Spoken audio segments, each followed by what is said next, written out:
You are now listening to the IELTS podcast. 5 easy ways to improve cohesion in the IELTS writing task.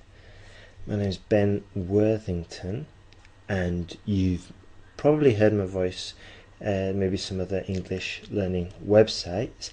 And today we're going to focus entirely on improving cohesion. And the good thing is, it's relatively easy. So let's start. Let's get straight to it. So first of all, I want to look at collocations, and especially 4-word collocations. These are really interesting facets of the English language. Right? First of all, I'll go over this pretty quickly, alright? First of all, they make you sound more natural and they're more cohesive because they just flow, and the listener, probably a native speaker, is expecting this combination. So they don't have to focus that much, it just flows. So if you can incorporate these into your writing, it's going to sound much better, and most importantly, you're not going to make as many mistakes because you've got a string of words which are perfect together, and therefore there's less chance of making a mistake. Okay, so you're reducing the error using grammatically perfect constructions. This will increase your score for grammatical range and accuracy. Now, if you have a pen, write these down. Write these down for a number of reasons. Firstly, it will help you remember them. Secondly, you can use them in your essays when you start writing one, hopefully today, hopefully this afternoon, maybe, or this morning, whatever. And thirdly, it's good practice. It's good practice for your listening, for associating sounds to words, and maybe if there's a new word there, you'll understand how it's pronounced first rather than looking at it, which can be misleading sometimes. So copy these down. Maybe due to the, okay, maybe due to the, all right, this may be due to the various aspects of the new technology. Okay, next one. There are a number of 5-word collocation there. There are a number of reasons why. Yep, there are a number of different sources of pollution. Next one. Is one of the most. Is one of the most. This is really helpful actually, because not only is it superlative, but it's also, you can use this in the examples, which we'll look at in a second. For example, London is one of the most densely populated cities in the world. If you're writing these down, I'd recommend you write down the example sentences I give as well, so you can use them in the context. And maybe write a few sentences of your own using the collocations. So, next one. Is one of the most important. Russia is one of the most important natural energy suppliers in the world. Okay, next one. Play an important role in. Play an important role in.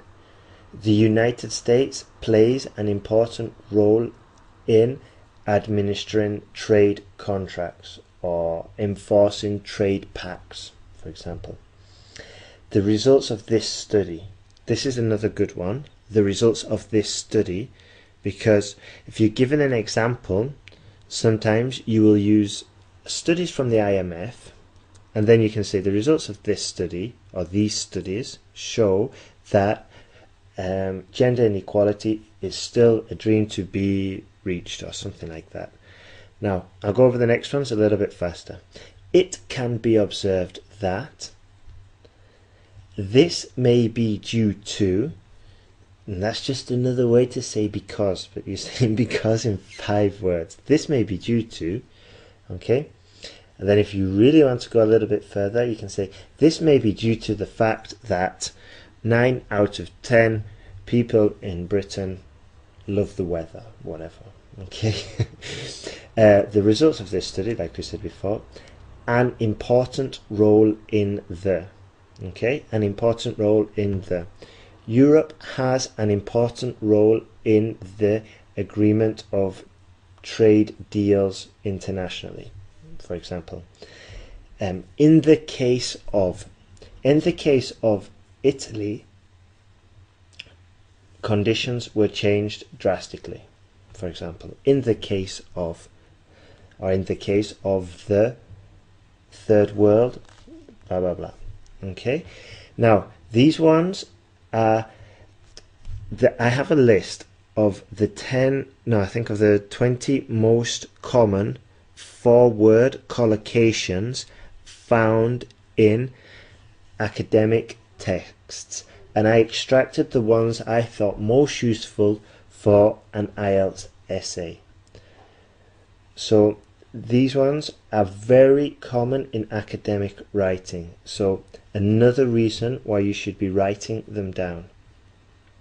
Now, let's have a look at some of these collocations actually in the introduction to your IELTS Task 2 writing. So, we're going to look at is one of the most and due to the fact that. So we could say economic development is one of the most critical elements of government policy due to the fact that blah blah blah. Okay, so and here we can just change that to any topic. If we have a question about education, public and private, for example, we could say public education is one of the most important challenges facing the Western world today. Next sentence. This may be due to the fact that blah blah blah. Okay, and if we are going to use this in our introductory sentence to the essay, which I think is a good idea, because in that first sentence 50% of the words you use are going to be perfect, absolutely perfect, which is a very good way of starting your essay. Now if you are going to use it, be careful, because you have to adapt it, singular plural agreement. So if you're talking about health issues as your topic, if that's the question you're given, you would say health issues are some of the most important matters facing the West due to the fact that. Okay, so we adapt it. Now if you've got a question about pollution or congestion in the city congestion, you would say environmental issues are some of the most common challenges facing developing countries in Europe nowadays. Just change that, sorry. Environmental issues are some of the most common challenges facing developing countries in Africa nowadays. It can be observed that, another collocation for your second sentence, it can be observed that these problems largely stem from mismanagement, government corruption, or whatever. Yeah? So, good work there. And now, perhaps the most useful use of the collocations, not only in setting off our Task 2 essay to a perfect start, but we can also use them very effectively in the examples. Now, examples are required for practically all of the Task 2 questions, so it makes sense to master this skill because it's going to be necessary, and you can use it for 2 of your body paragraphs. So if you can get this skill under control, learn how to give a good example, then you're going to get more points in the bag. You're going to guarantee yourself more points. And the good thing is that giving an example is pretty much the same way you give let me rephrase that. Giving an example you're going to give it the same style or similar structure for every essay you write, especially an IELTS essay. So you can learn a set structure and then just adapt it to any topic. I'll show you how. So we can say, for example, it should be noted that recent studies by the IMF show that London is one of the most important financial centres in the world. This may be due to the... Okay, so the collocations I used there are, for example, comma, it should be noted that, then I say recent studies by the IMF, by the WWF Wildlife Fund, by the OECD, whatever, okay, show that London, Paris, I don't know, Marrakesh, wherever, is one of the most important cultural centres in the continent, in the Western world, or whatever, yeah, whichever. So that structure you can use, and once again 50% of the words used in that example are the collocations, and they're perfect, grammatically perfect, so you've just guaranteed yourself a good quantity of points by using that set structure. Let's have another look. Just a word of warning, avoid using the same collocations that you use in your introduction that you use in your example. Change them. Okay, so if you've used there are a number of, or is the most important, or whatever, don't use it in your example, because the examiner can't give you points for that. You have to show a range. So let's go to the next example. For instance, there are a number of, for instance, there are a number of studies by various governmental bodies that show that, in fact, that's quite universal. You could use that in practically any essay. For instance, there are a number of studies shown by number of studies by various governmental bodies that show that, I don't know, equality in the workplace, that show that a clean air policy, that show that, you can put anything in there, plays an important part in the society, in the global economy, in the socio-demographic makeup of the country, whatever. And then once again, this may be due to the fact that. Okay, so if you're writing these down, I want you to be using them in the next essays you write. Now, another way you can improve the cohesion and coherence is repetition. And you can do this by repeating key nouns in your paragraph. So if you're writing an essay about, I don't know, currency stability, you can use currency stability quite a few times. And that's okay. If you're going for a lower grade, that's okay. However, if you're going for a higher grade, band 7, then what you want to do is use the same policy, but by repeating it, but use synonyms and show the examiner that you've got a very wide vocabulary. So if I was writing about air pollution, I would say these fumes, the smog, air contamination, this serious issue. I would, instead of, for example, if I've ran out of synonyms, I would say this serious issue needs to be dealt with by the government. And then I could say it needs to be dealt with severely using regulations from the state. Okay, so we've got fumes, smog, air contamination. Then if we're running out, we can say this serious issue. All right. Now then, transition signals. Transition signals is just a fancy word for first, second, next, finally. They're like traffic signs. Yeah, they're just indicating where you have to go and giving directions to the reader. And if the reader's got directions, then it's going to be much easier to follow the actual writing. So during the paragraph, during your essay, you can say first, second, next, finally. To introduce a conclusion, you can say clearly, in summary, in conclusion. And then to introduce the result, you could say accordingly, as a result of, as a consequence of. A few different ones there. I'm sure you've heard them before. And, these ones usually go at the beginning of the sentence. Okay? Now then, the fourth point is using consistent pronouns. Now, this means that you avoid changing from singular to plural. Let me give you an example.